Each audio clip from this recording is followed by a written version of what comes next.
जबोंग की वीडियो में आपका स्वागत है। यहाँ हम आपको कैटलॉग भरने के बारे में बताएंगे। चलिए, कैटलॉग भरने का महत्व हम पहले समझ लेते हैं। जबोंग की वेबसाइट पर खरीदारी के लिए उपलब्ध विविध प्रकार की फैशन की चीजों में से ग्राहक कोई भी प्रोडक्ट खोज सकते हैं। वे ग्राहक उस प्रोडक्ट का टाइप, ब्रांड, स्टाइल, रंग, साइज, कीमत जैसी और जानकारी भी देखना चाहते हैं। उस प्रोडक्ट के बारे में अगर उन्हें उपयोगी जानकारी नहीं मिलती है तो वे कोई दूसरा ही प्रोडक्ट खरीद लेते हैं। उस प्रोडक्ट के बारे में गलत जानकारी मिलने से या उसका एट्रीब्यूट इन्फॉर्मेशन उपलब्ध न होने की वजह से ग्राहक उसे वापस भी कर सकता है। समझ लीजिए कि अगर आप एक जोड़ी जूतों के लिए स्नीकर की जगह स्पोर्ट्स शूज लिख दें तो इस वजह से ग्राहक नाखुश हो सकते हैं और आपकी बिक्री पर इसका बुरा असर हो सकता है। एक वेंडर के तौर पे आपके प्रोडक्ट के बारे में जितनी भी हो सके उतनी जानकारी देना आपके लिए अत्यावश्यक है। यह जानकारी ग्राहकों के लिए उपलब्ध होना बहुत जरूरी है, जिससे वे भरोसे के साथ आपका प्रोडक्ट्स खरीद सकेंगे। इससे आपकी विजिबिलिटी और बिक्री दोनों को बढ़ावा मिलता है। इतनी ही नहीं, हर प्रोडक्ट के लिए आपके द्वारा दी गई जानकारी पर ही जबोंग के फिल्टर्स निर्भर होते हैं। जितनी सही जानकारी आप यहाँ भरेंगे उतनी ही अचूकता से ग्राहक आपका प्रोडक्ट ढूंढ पाएंगे। अब आप जबोंग पर नया प्रोडक्ट्स कैसे अपलोड कर सकते हैं, इसके बारे में हम आपको बताते हैं। ये बहुत ही आसान है। कैटलॉग टेम्पलेट डाउनलोड कीजिए, आपके SKUs की पूरी जानकारी भरिए और कैटलॉग अपलोड कीजिए। इसके बाद आपको फोटोज अपलोड करने हैं जो कड़े क्वालिटी चेक के बाद जबोंग पर दिखेंगे। आपको ये कैटलॉग कैसे डाउनलोड करना है ये हम पहले बताते हैं। अपना यूनिक यूजर नेम और पासवर्ड कॉम्बिनेशन का प्रयोग कर VMS में लॉगिन कीजिए। कैटलॉग नामक टैब पर क्लिक कीजिए। यहाँ आप jabong.com पर जो भी प्रोडक्ट्स बेचना चाहते हैं उनकी लिस्ट बनाएंगे। आपको यहाँ 3 टैब्स दिखेंगे और आपको पहली टैब पर क्लिक करना है जिसका नाम है कैटलॉग लिस्टिंग। आप अपने SKUs की लिस्ट 2 प्रकार से बना सकते हैं, सब एक साथ या एक एक करके। पहले सब SKUs को एक साथ लिस्ट करने का तरीका समझ लेते हैं। आपका प्रोडक्ट जिस कैटेगरी में शामिल होता है वह कैटेगरी पहले चुन लें। जैसे कि अगर आप मेंस टी शर्ट बेचना चाहते हैं तो आपको पहले मेंस अपैरल की कैटेगरी चुनकर डाउनलोड टेम्पलेट पर क्लिक करना होगा। आपके सिस्टम पर एक एक्सेल फाइल डाउनलोड हो जाएगी। ये है आपका कैटलॉग टेम्पलेट। अब ये कैटलॉग कैसे भरना है इस बारे में आपको बताते हैं। डाउनलोड की हुई टेम्पलेट फाइल को खोलने के लिए उस पर क्लिक कीजिए। फाइल खुलने के बाद ऊपर की तरफ इनेबल एडिटिंग पर क्लिक कीजिए। इससे आप उसमें एंट्रीज भर सकेंगे। पीले रंग के कॉलम्स भरना अनिवार्य है और आपको ये कॉलम्स भरना इसलिए आवश्यक है कि अगर इनमें से कोई कॉलम्स खाली रह गए तो आपका प्रोडक्ट जबोंग वेबसाइट पर लिस्ट नहीं हो पाएगा। फाइल का नाम बदले बिना उसे सेव करना ना भूलें। पहले एट्रीब्यूट है सप्लायर नेम। जबोंग के पास आपकी कंपनी जिस नाम से रजिस्टर्ड है वो नाम आपको यहाँ भरना है। अगले एट्रीब्यूट्स हैं आर्टिकल नंबर, EAN कोड और सप्लायर स्टाइल कोड। आपके प्रोडक्ट के टैग पर आपको ये जानकारी मिल जाएगी। ये 19 अक्षरों से ज्यादा नहीं होना चाहिए। अगला एट्रीब्यूट है प्रोडक्ट टाइप। आपके प्रोडक्ट को वेबसाइट पर टैग करने के लिए काम आने वाली ये एक महत्वपूर्ण सब कैटेगरी है। ग्राहकों को उनकी सर्च प्रोसेस में ये काम आती है। वेबसाइट पर प्रोडक्ट की परिभाषा के लिए भी जबोंग प्रोडक्ट टाइप का इस्तेमाल करता है, जैसे कि कैजुअल शर्ट या फॉर्मल शर्ट। अब आगे चलते हैं प्रोडक्ट डिस्क्रिप्शन की तरफ, जहां आप अपने प्रोडक्ट के किसी भी विशेष गुण को स्पष्ट करेंगे। वेबसाइट पर प्रोडक्ट को प्रेजेंट करने के लिए कंटेंट राइटर्स इसी डिस्क्रिप्शन को और आकर्षक तरीके से लिखेंगे। उदाहरण के लिए आप यहाँ चाइनीज कॉलर टी शर्ट या 100% कॉटन लिख सकते हैं। बेस कलर ये एक ऑप्शनल एट्रीब्यूट है जहां आपको अपने प्रोडक्ट का मुख्य रंग लिखना है। अगला एट्रीब्यूट है सप्लायर कलर। यहाँ आपको ब्रांड के पैकेजिंग पर या टैग पर दिए गए प्रोडक्ट की विशिष्ट रंग के बारे में लिखना है। यही आप PO में भी देखेंगे।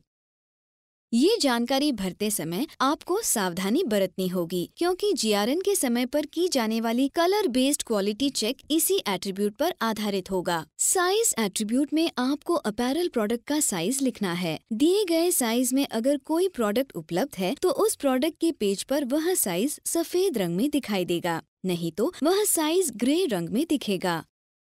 QC रिजेक्ट से बचने के लिए आपको टैग पर, प्रोडक्ट पर और आपके साथ शेयर की गई SIM पर प्रोडक्ट का साइज एक जैसे लिखना अत्यावश्यक है। अगला एट्रीब्यूट फैब्रिक कोड अनिवार्य है।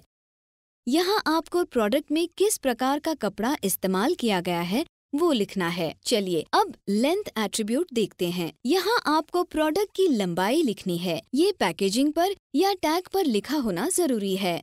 अगला एट्रीब्यूट है फिट नेम, जहां आपको अपैरल प्रोडक्ट के फिट के बारे में लिखना है, जैसे टी शर्ट के लिए स्लिम फिट, रेगुलर फिट वगैरह।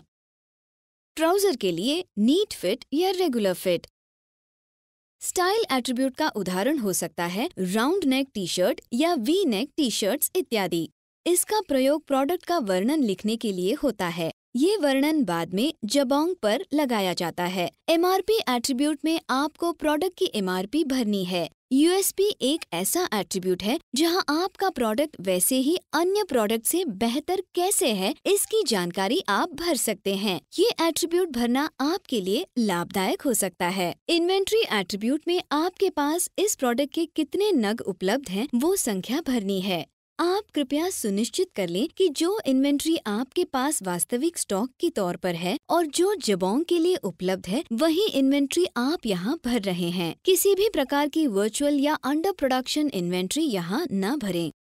वॉश केयर एट्रीब्यूट में अपैरल प्रोडक्ट को धोने के या उसके ड्राई क्लीनिंग के बारे में निर्देश भरने हैं। प्रोडक्ट में आपको अपने प्रोडक्ट का नाम लिखना है, जैसे कि शर्ट, टी शर्ट इत्यादि। अगला एट्रीब्यूट है ब्रांड एट्रीब्यूट। ब्रांड एट्रीब्यूट इसमें आपको प्रोडक्ट के ब्रांड का नाम लिखना है। नंबर ऑफ कंपोनेंट्स में आपके प्रोडक्ट में या उसके साथ जितने आइटम्स हैं उनकी संख्या भरनी है। उदाहरण के लिए अगर आप कोई ड्रेस बेल्ट के साथ बेच रहे हैं तो ये संख्या होनी चाहिए 2 और ऐसी ही 3 सनग्लासेस के सेट के लिए संख्या होनी चाहिए 3। अगला एट्रीब्यूट है पैकेज कंटेंट। यहाँ आपके प्रोडक्ट में या उसके साथ कौन से आइटम्स सम्मिलित हैं ये जानकारी आपको लिखना है। जैसे कि अगर आप कोई ड्रेस बेल्ट के साथ बेच रहे हैं तो आपको लिखना है ड्रेस एंड बेल्ट। आखिरी एट्रीब्यूट है प्रोडक्ट नेम। इसे भरने का तरीका है colour plus material plus description. उदाहरण के लिए अगर आप एक वॉलेट बेच रहे हैं तो प्रोडक्ट नेम हो सकता है रेड लेदर वॉलेट। अब कैटलॉग कैसे अपलोड करना है हम आपको बताते हैं। अपलोड कैटलॉग में चूज फाइल पर क्लिक कीजिए और आपने अभी अभी जिस फाइल में एंट्रीज किए हैं उस फाइल को चुनकर उसे अपलोड करने के लिए ओके पर क्लिक कीजिए। आपने सब आइटम्स सही तरीके से एंटर किए हैं या नहीं ये देखने के लिए वेरीफाइड पर क्लिक कीजिए। आपकी कोई भी भूल या गलती को सिस्टम पकड़ लेता है और आपको तुरंत उस बारे में सूचित कर देता है। अगर सब कुछ सही और अपनी जगह पे है तो फाइल अपलोड हो जाएगी। अगर आपसे कोई गलती हो गई है तो वे गलतियां दर्शाने वाली एक एक्सेल शीट दिखेगी और आप गलतियां वहीं पर सुधार सकते हैं। ये बहुत आसान है। आपको बस जबोंग ने दर्शाई हुई गलतियों को मैच करके अपने कैटलॉग टेम्पलेट में वही एट्रीब्यूट्स को सुधारना है। बताए गए सुधार करने के बाद एक्सेल टेम्पलेट को फिर से अपलोड कर दीजिए। बस हो गया। अब अगला स्टेप है इन आइटम्स के लिए इमेजेस अपलोड करना। इसलिए आपको जाना होगा ट्रैक लिस्टिंग टैब पर। अब हम चलते हैं आपकी लिस्टिंग्स को ट्रैक करने और इमेजेस अपलोड करने की ओर। ट्रैक लिस्टिंग्स टैब को चुनिए। बैच समरी में आपके द्वारा लिस्ट किए हुए सभी प्रोडक्ट्स के लिस्टिंग स्टेटस की जानकारी आप देख सकते हैं। कैटलॉग स्टेटस में आपके द्वारा लिस्ट किए हुए सभी प्रोडक्ट्स की जानकारी आप देख सकते हैं और भर भी सकते हैं। इस वक्त आपके कैटलॉग स्टेटस को न्यू मार्क किया गया है। इसमें प्रोडक्ट की कैटेगरी, उसका ब्रांड, स्टाइल कोड, रंग और साइज की जानकारी शामिल होती है। इमेज अपलोडेड में आपने अगर इस प्रोडक्ट के लिए इमेज अपलोड की है तो आपको एक टिक का निशान दिखेगा। अगर आपने जबोंग वेबसाइट पर किसी प्रोडक्ट की लिस्टिंग की मांग की है तो आपको रिक्वेस्टेड फॉर लिस्टिंग के नीचे भी एक टिक का निशान दिखेगा। आपको आपके प्रोडक्ट के लिए एक बैच आईडी और कैटलॉग स्टेटस भी दिखेगा जो new, requested for listing, approved या क्यूसी फेल के बाद रिजेक्टेड हो सकता है। आप यह लिस्ट कैटेगरी या स्टेटस के आधार पर फिल्टर कर सकते हैं। एक एसकेयू के बारे में पूरी जानकारी देखने के लिए और उसकी इमेजेस अपलोड करने के लिए व्यू डिटेल्स बटन पर क्लिक कीजिए। उसके बाद आप उस प्रोडक्ट की संपूर्ण जानकारी देख सकेंगे और उस प्रोडक्ट की इमेजेस भी अपलोड कर सकेंगे। ये जरूर ध्यान में रखिएगा कि अच्छी इमेजेस ग्राहक को वह प्रोडक्ट खरीदने का निर्णय लेने में मदद करती है और इसका आपकी बिक्री पर असर होता है। इमेजेस अपलोड करते समय स्पेसिफिक गाइडलाइंस पर जरूर ध्यान दे। इमेजेस क्लियर होनी चाहिए और उनमें आपका प्रोडक्ट पूरी तरह से दिखना चाहिए। इमेज में आपके प्रोडक्ट की डायमेंशंस कभी भी 800 पिक्सल से 1200 पिक्सल से ज्यादा, DPI 96 से ज्यादा होना चाहिए और इमेज JPEG फॉर्मेट और RGB कलर मोड में होनी चाहिए। प्रोडक्ट के एंगल्स वेबसाइट पर अपलोड की गई इमेजेस में दर्शाए गए एंगल्स जैसे ही होनी चाहिए और प्रोडक्ट के रंग उस विशिष्ट SKU की सभी इमेजेस के जैसे ही होनी चाहिए। योग्य स्टाइलिंग होना चाहिए और इमेजेस में वस्त्र का कोई हिस्सा जैसे साड़ी का पल्लू या सूट सेट्स का दुपट्टा कटा नहीं होना चाहिए। मॉडल बैठे हुए या किसी बेडौल स्थिति में न हो, इसका ध्यान रखिए। इसके लिए कृपया वेबसाइट की सहायता ले। फोटो शूट में प्रोडक्ट गाइडलाइंस के अनुसार रखा होना जरूरी है, जैसे कि बैग्स की स्ट्रैप्स और जूतों के फिते योग्य तरीके से रखे हो, अथवा वो इमेजेस डिस्क्वालीफाई की जाएंगी। गहनों की एम्बेलिशमेंट या उन पर के हीरे स्पष्ट तरीके से दिखना आवश्यक है, जिससे उस गहने की डिटेलिंग समझ आ सके। विशिष्ट कैटेगरियों के लिए निर्देश जानने के लिए आप वेंडर केयर टीम से vcare@jabonged.com पर संपर्क कर सकते हैं। इमेजेस अपलोड करना भी काफी आसान है। आपको जो इमेजेस अपलोड करनी है उन्हें चुनने के लिए व्यू डिटेल्स में चूज फाइल्स पर क्लिक कीजिए और फिर उन्हें अपनी प्रोडक्ट लिस्ट में शामिल करने के लिए अपलोड इमेजेस पर क्लिक कीजिए। जब आप स्क्रॉल डाउन करेंगे तो बॉक्स की निचली तरफ आपके द्वारा अपलोड की गई इमेजेस आप देख सकेंगे। आप ये इमेजेस डिलीट भी कर सकते हैं और नई अपलोड भी कर सकते हैं। ये इमेजेस आपके आइटम के प्रोडक्ट पेज पर दिखेंगी। हमारा सिस्टम आपके प्रोडक्ट से भी साइजेस खोजकर उन्हें एक ही एंट्री में एकत्रित करेगा। इसलिए आपको सभी साइजों के लिए अलग अलग इमेजेस अपलोड करने की जरूरत नहीं है। हमने आपके लिए कर दिया है। इमेज अपलोडेड के नीचे टिक के निशान का मतलब है कि आपने इमेजेस अपलोड कर दिए हैं। यहाँ अगर एक क्रॉस का निशान दिख रहा है तो इसका मतलब है कि आपको अभी इस आइटम के लिए इमेजेस अपलोड करने हैं। इमेजेस अपलोड करने के बाद और आपके प्रोडक्ट के लिए आपके द्वारा दी गई पूरी जानकारी वेरीफाई कर लेने के बाद बाईं तरफ वाले बॉक्स पर क्लिक कीजिए और अंत में रिक्वेस्ट फॉर लिस्टिंग पर क्लिक कीजिए। इसके बाद हमें आपकी लिस्ट जांच पड़ताल के लिए मिल जाती है और इस क्षण से हमारे टर्न अराउंड टाइम की शुरुआत होती है। इस स्थिति में आप देखेंगे कि आपका कैटलॉग स्टेटस अब रिक्वेस्टेड फॉर लिस्टिंग में बदल गया है। रिक्वेस्ट फॉर लिस्टिंग के नीचे टिक के निशान का मतलब है कि आपने उस प्रोडक्ट के लिए लिस्टिंग की मांग की है। इस स्थिति में आपके लिस्टिंग्स को एक बैच आईडी भी मिल जाता है। इसके बाद हमारी कैटलॉगिंग टीम आपके कैटलॉग को अप्रूव करने की कड़ी प्रोसेस में लग जाती है। आपसे अनजाने में हुई गलतियां सुधारना, प्रोडक्ट की अधूरी जानकारी पूरी करना, प्रोडक्ट की इमेजेस को फिनिशिंग टचेस देना और आपके प्रोडक्ट को बढ़ावा देने के लिए और भी जानकारी लिखना जैसी चीजें ये टीम करती है। एक बार जबोंग ने लिस्टिंग को स्वीकार कर लिया कि फिर प्रोडक्ट पेज जबोंग पर लाइव हो जाता है। इसलिए दोष रहित एंट्रीज अप्रूव हो जाती है और गलतियों से भरी एंट्रीज जबोंग की क्वालिटी चेक से आगे बढ़ नहीं पाती और रिजेक्ट हो जाती है। बैच समरी सेक्शन में आपकी लिस्टिंग्स की स्थिति व्यापक रूप से दिखाई जाती है। इस तरह से कुछ दिन पहले बनाई गई यह बैच कंप्लीट हो गई है। रिक्वेस्ट की गई पूरी लिस्टिंग्स यहाँ पर दर्शाई जाती है, जिनमें से काफी कम लिस्टिंग्स रिजेक्ट हो जाती है। बैच को कंप्लीटेड स्टेटस मिल जाता है।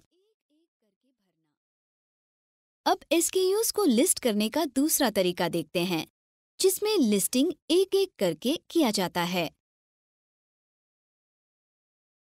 ट्रैक लिस्टिंग टैब पर जाकर ऐड न्यू बटन पर क्लिक कीजिए। प्रोडक्ट एट्रीब्यूट्स वाली एक विंडो खुल जाएगी।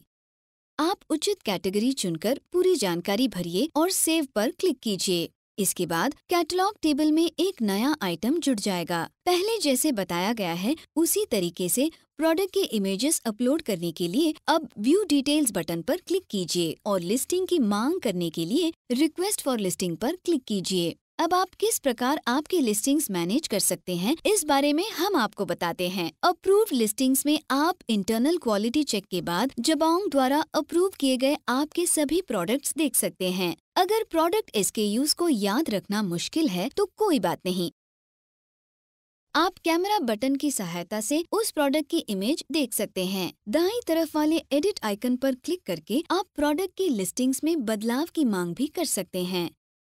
चेंज रिक्वेस्ट सेक्शन में आप लिस्टिंग्स में बदलाव की रिक्वेस्ट रेज कर सकते हैं।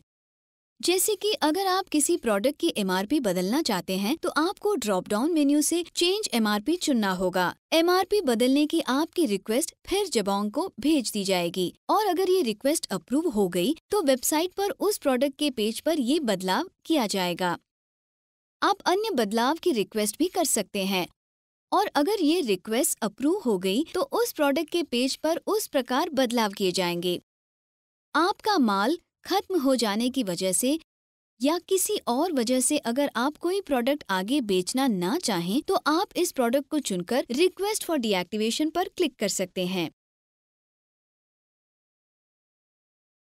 जबोंग टीम आपकी इस रिक्वेस्ट के लिए 1 या 2 दिन में जवाब दे देगी। आप डीएक्टिवेटेड लिस्टिंग को एक्टिवेट करने की रिक्वेस्ट भी रेज कर सकते हैं और जबोंग टीम खुशी के साथ आपकी सहायता करेगी। जब भी आप एक्टिवेशन या डीएक्टिवेशन के लिए रिक्वेस्ट रेज करते हैं तो आपको तुरंत एक मैसेज मिल जाता है कि आपकी रिक्वेस्ट बिजनेस डेवलपमेंट टीम को सफलतापूर्वक भेज दी गई है। अब आप अपनी इन्वेंट्री और अच्छी तरह से कैसे मैनेज कर सकते हैं इस बारे में हम आपको बताते हैं। ये तो समझने में काफी आसान है। अगर आपका product out of stock mark किया गया है तो आप उसे न तो बेच सकेंगे और न ही उससे कोई आमदनी पा सकेंगे। आपको पहले अप्रूव्ड लिस्टिंग टैब पर जाना होगा और बदलाव की रिक्वेस्ट करने के लिए नोटपैड आइकन पर क्लिक करना होगा। जैसे कि पहले स्पष्ट किया गया है, आप अपनी रिक्वेस्ट का प्रकार बता सकते हैं। अगर आपको अपनी इन्वेंट्री को अपडेट करना है तो ड्रॉप डाउन से वेंडर इन्वेंट्री चुनिए, नई इन्वेंट्री के डिटेल्स भरिए और अपडेट बटन पर क्लिक कीजिए।